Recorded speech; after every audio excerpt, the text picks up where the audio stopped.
नमस्ते दोस्तों, आज के इस वीडियो में हम कर्ता और क्रियापद को कैसे पहचानते हैं इसको आज हम समझने वाले हैं, जो कि भाषिक कार्य में होता है और एग्ज़ाम के लिए बहुत ही महत्वपूर्ण होता है। अब जैसे कि कर्ता के क्या नियम है, हम कर्ता को कैसा हमें पहचानना है, तो पहली बात है कर्ता हमेशा प्रथमा विभक्ति में रहता है, इसमें कभी भी चेंज नहीं होता। ठीक है, कर्ता कभी भी द्वितीय तृतीय या षष्ठी पंचमी किसी में भी नहीं होता है। कर्ता बस प्रथमा विभक्ति में ही होना चाहिए।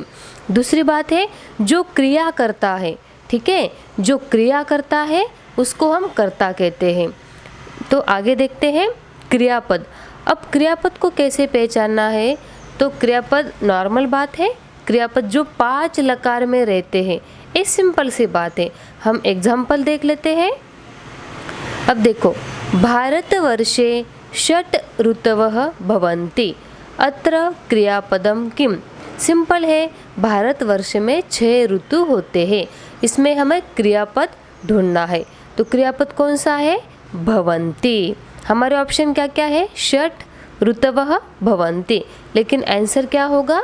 भवन्ति। ठीक है, अहम अस्य रक्षकः अस्मि, अत्र कर्तुपदम किम। कर्तुपदम मीन्स कर्ता।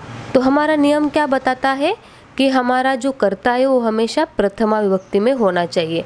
दूसरी बात क्या है, जैसे कि अस्मि है ना, अस्मि एक क्रियापद है, इसको हमें क्वेश्चन करना है। ठीक है, रक्षक तो हो बट कौन हो? तो मैं। ठीक है, मैं हूँ। क्रियापद को क्वेश्चन करना है, हूँ बट कौन? तो अहम, और अहम प्रथमा में है, तो फिर हमारा आंसर क्या होगा? अहम। ठीक है, चलो आगे बढ़ते हैं। किंतु बालस्य अत्र रक्षकः नास्ति, अत्र कर्तुपदम किम। अब आप देखो, यह भी हमें क्या करना है? कर्ता ढूंढना है। अब ऑप्शन क्या है हमारे? बालस्य अत्र रक्षकः। अब आप देखो, बालस्य, आपको क्या लगेगा कि बालक का यह रक्षक नहीं है, तो बालस्य यह हमारा आंसर हो सकता है, बट ऐसा नहीं होगा। क्यों? बालस्य यह षष्ठी विभक्ति है। ठीक है, तो ये तो नहीं हुआ। दूसरा है अत्र। अत्र क्या है? अव्यय है। अव्यय कभी भी चेंज नहीं होता और अव्यय कर्ता नहीं हो सकता। फिर हमारा तीसरा ऑप्शन क्या है? रक्षकः। तो हमारा आंसर होगा रक्षकः। और एक बात आप याद रखो, नास्ति नहीं है, कौन नहीं है? तो रक्षक, यानी कि रक्षा करने वाला। कौन नहीं है? रक्षा करने वाला। चलो आगे है सिद्धार्थः दृढ़तया अवदत्। सिद्धार्थ ने दृढ़ता से कहा, अत्र क्रियापदम किम अस्ति। यहाँ हमें क्रियापद ढूंढना है जो कि 5 लकारों में होता है। ये रहा हमारा क्रियापद अवदत्। सिद्धार्थ नहीं हो सकता, दृढ़तया भी नहीं, फिर हमारा आंसर क्या होगा? अवदत्। ठीक है, आगे अस्ति उज्जयिन्यां माधवः नाम विप्रः, अत्र क्रियापदम किम अस्ति। यहाँ हमें क्रियापद ढूंढना है। अब आप देखो, हिंदी के जैसा हर टाइम संस्कृत में क्रियापद लास्ट में नहीं होगा। संस्कृत का स्ट्रक्चर ही ऐसा होता है कि हम कौन सा भी शब्द कहाँ पर भी लिख सकते हैं।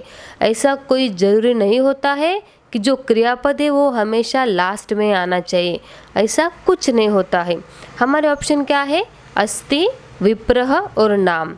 तो देखो, अस्ति आगे है, फिर भी यह क्या है? हमारा क्रियापद। ऑप्शन है अस्ति, विप्रः और नाम। तो हमारा सही आंसर क्या होगा? अस्ति। ठीक है, सह सम्मानम प्राप्नोति, उसने सम्मान प्राप्त किया। अत्र प्राप्नोति इत्यस्य कर्तुपदम किम। यहाँ पर जो प्राप्नोति जो क्रियापद है, इसका हमें कर्ता क्या है वो बताना है। इत्यस्य, इसका कर्तुपदम कर्ता क्या है? ऑप्शन क्या है? सह, दूसरा है सम्मानम, तीसरा है प्राप्नोति।